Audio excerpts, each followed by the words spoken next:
Our workout today has a series of deadlifts. The workout starts off with 3 rounds of deadlifts at a heavy weight. All right, if you look at the athlete notes, there are going to be the arcs weights for this workout and also the scaling weights. Try not to deviate from that track.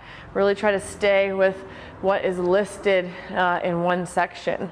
All right, the workout starts off with 5 deadlifts at the heaviest load. So make sure when you set up, you want to set up with your feet a little bit more narrow than you normally would if you set up for a clean or a snatch. Okay, so it's going to be a little bit narrower. We want to make sure we're advancing to the bar, so the bar is relatively close to the body at our center.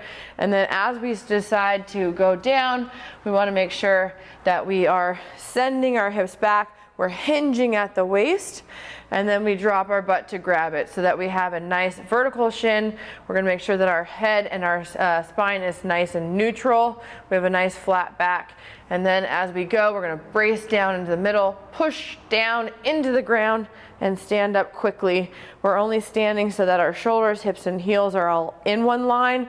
We don't stand so far back that we have a little bit of a poor position in the lower back. Stand up, squeezing the glutes, keeping that core engaged. As we descend down to the deadlift, always try to send that hip back, hinging again at the waist, sending the legs out of the way so that the bar can travel straight down.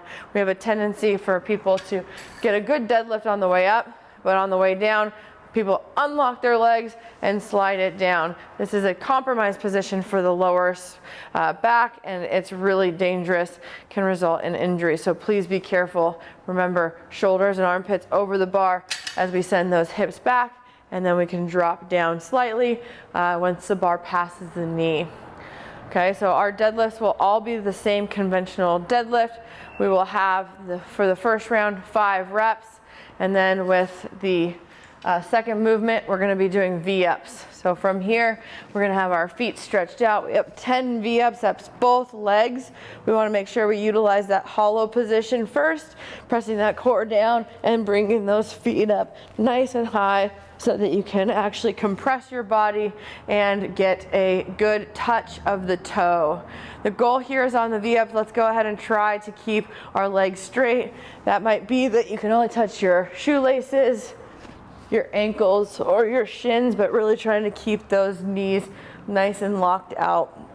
Once you finish 3 rounds of that, you're gonna go ahead and strip some weight off the bar and go into 7 deadlifts at the lighter medium weight.